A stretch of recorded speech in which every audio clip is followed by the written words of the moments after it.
Bem, vamos dar início à correção da questão 6.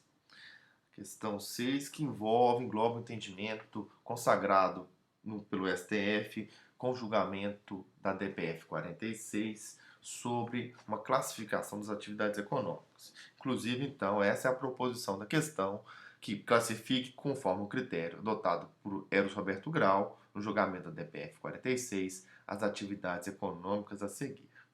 É importante mencionar que Eros Grau foi o relator desta DPF, que é um dos principais casos de direito econômico levados ao Supremo. A classificação adotada no acórdão é que as atividades econômicas se classificam de 4 formas distintas. A primeira atividade econômica, em sentido estrito, que é aquela que é livre a qualquer ente, que é regida pela livre iniciativa e é desempenhada em regime de concorrência. O monopólio é essa mesma atividade, só que não há concorrência nela. Temos uma situação de concorrência imperfeita que gera um oligopólio ou um monopólio no sentido clássico.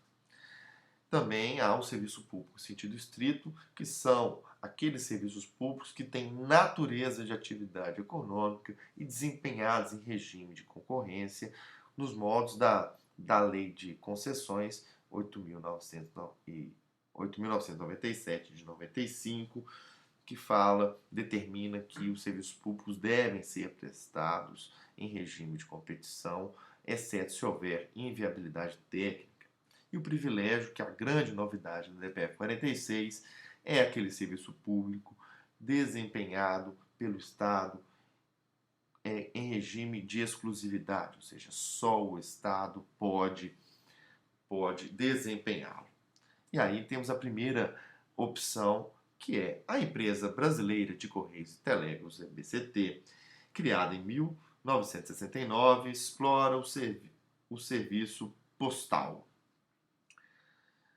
A resposta, como vocês estão vendo aí no vídeo, é privilégio, pois é esse o entendimento adotado no julgamento da mencionada DPF, no qual considerou que o comando do artigo 21, inciso 10, de ser competência da União manter serviço postal e correio aéreo nacional, é um serviço público desempenhado com exclusividade. Portanto, a resposta é privilégio. Na letra B, Volpe Queiroga, Sociedade de Advogados, presta serviços advocatícios. É uma atividade econômica em sentido estrito. É interessante falar, nesse caso, que não temos a figura do Estado desempenhando a atividade econômica. Temos o exemplo de um escritório privado, particular, que no seu exercício profissional presta serviços às pessoas que o procuram. Então, ele é uma atividade econômica em sentido estrito.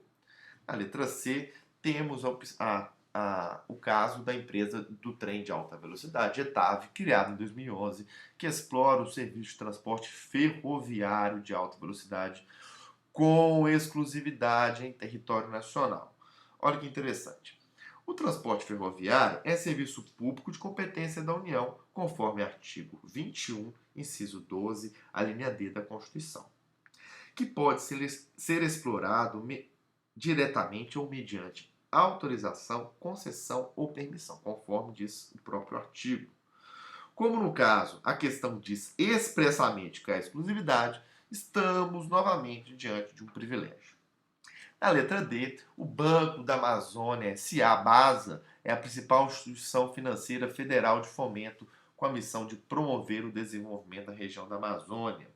Essa questão eu cobri em prova há algum tempo atrás. Tive um grande número de erros. Os alunos erraram a questão e porque a questão eles acham que na Amazônia só há um único banco. Na verdade, há diversos bancos como aqui. A questão só diz que lá há uma instituição financeira federal de fomento. O banco, a atividade financeira, por excelência, ela é de fomento. Ou seja, ela permite que as pessoas possam captar recursos. E sendo uma atividade empresarial. Portanto, é uma atividade econômica em sentido estrito, ou seja, ela apesar de regulada pelo Estado, ela é livre a quem quer que seja. Na letra E, temos um caso também muito interessante, que é o caso do transporte individual. É sempre muito discutido e debatido. Fiz uma questão hipotética no qual a BH Trans, empresa de transporte e trânsito de Belo Horizonte, SA, resolve empreender explorando exclusivamente o serviço de mototáxi. Gente, transporte urbano é de enorme interesse local, não importando se é coletivo ou individual. Logo, é serviço público de competência do município, conforme artigo 30, inciso 5 da Constituição, que pode ser explorado diretamente ou mediante autorização, concessão ou permissão. Como no caso a questão diz que há exclusividade, estamos diante de um privilégio, que é o serviço público desempenhado com exclusividade. Na letra F, temos outro caso muito interessante, apesar de ser hipotético, também hipotético como o caso da BH Trans, que é a criação de uma empresa, de uma sociedade de economia mista, Petrotrans, em 2007, para explorar os serviços de exportação do petróleo bruto do pré-sal. Gente, o artigo 177 ele é expresso ao dizer que é competência da União, ou seja, é monopólio da União. Somente a União pode explorar a atividade econômica, ou seja, o monopólio é uma prerrogativa do Estado, ele detém a titularidade da atividade econômica ligada aos hidrocarbonetos, dentre eles o petróleo, consequentemente a sua exportação. Se a Constituição expressamente determina, temos um monopólio coercitivo. Então, é caso de atividade econômica desempenhada em regime de monopólio. Na letra G, temos a opção que diz, considerando o potencial de hidrocarbonetos gasosos da bacia do São Francisco, o governo federal criou a Gasfran, empresa pública, para explorar, sob permissão do governo de Minas Gerais, o serviço de gás canalizado na referida região. O mercado de gás canalizado é sui generis, ou seja, possui características próprias, não podendo, portanto, ser confundido com outros mercados de gás, tais como o gás de petróleo liquefeito, o GPL.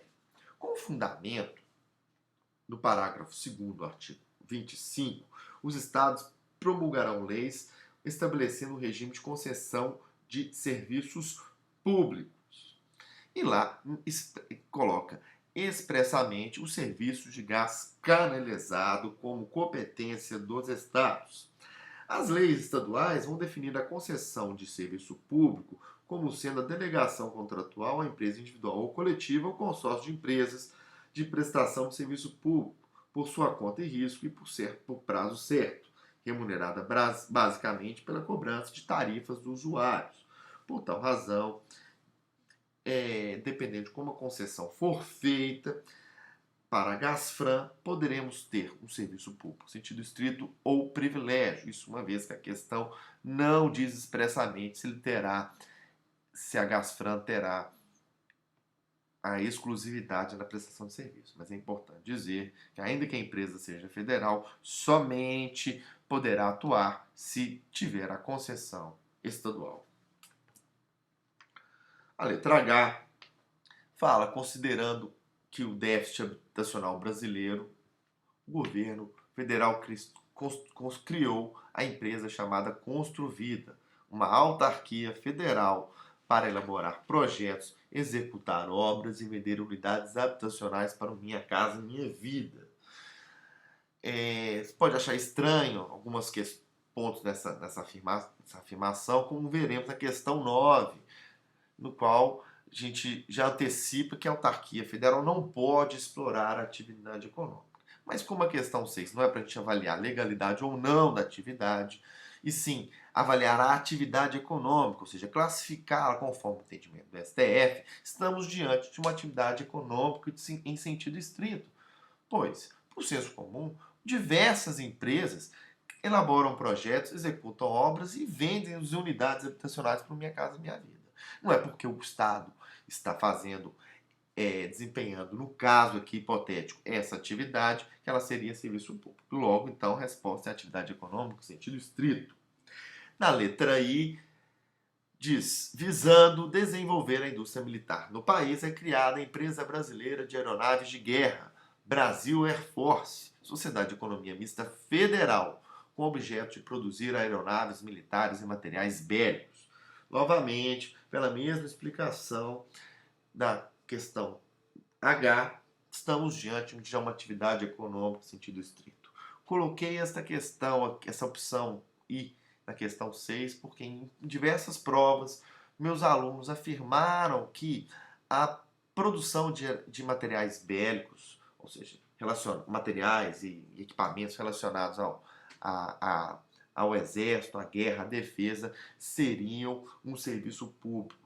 Pelo contrário, eles se enquadram na hipótese do artigo 173 caput, que diz que o Estado poderá ser empresário, a União, em casos de relevante, em casos de segurança nacional. Olha que interessante, a segurança nacional. Ou seja, produção de material bélico ajuda na defesa das nossas fronteiras. E no caso de guerra, o Brasil poderá, conforme a Constituição, se defender, ou seja, legítima defesa, porque todos lembram que o Brasil não pode declarar guerra em hipótese alguma, exceto em caso de legítima defesa individual ou coletiva, se ele atuar em conjunto com os demais países da ONU em caso de um conflito armado. Mas é importante também lembrar que a União compete a legislação sobre materiais bélicos e a fiscalização da produção. É claro, né, gente? Material bélico pode trazer segurança, defesa, mas ele pode também trazer muito sofrimento. Então, a União tem a competência de fiscalizar e legislar sobre o assunto, mas isso não exclui a possibilidade dele ser desempenhado pela iniciativa privada de forma livre. A letra J é muito parecida com a letra D, que fala que o Banco do Brasil atua no campo da atividade econômica prestando serviços bancários, a mesma lógica da letra D, então a resposta é atividade econômica no sentido estrito. A letra K traz a informação de que a Copasa, a Companhia de Saneamento de Minas Gerais, atua na cidade de Belo Horizonte, Minas Gerais, fornecendo água encanada. E todo mundo que mora em Belo Horizonte sabe que não tem nenhuma outra empresa fornecendo água encanada. Então, estamos diante de um privilégio. Mas é importante destacar que, embora todos os estados da federação possuam companhias estatais de saneamento básico, a titularidade municipal do serviço de abastecimento de água potável já é uma questão pacífica no direito brasileiro. Como a prestação de serviço público demanda grandes investimentos, há inviabilidade técnica para a prestação dessa atividade em regime de concorrência, como determina o artigo 16 da Lei 8.987 de 95. Então, é só para frisar aqui que o fornecimento de água encanada é um serviço público de interesse local. Então, com isso, concluímos a questão 6. Agradeço vocês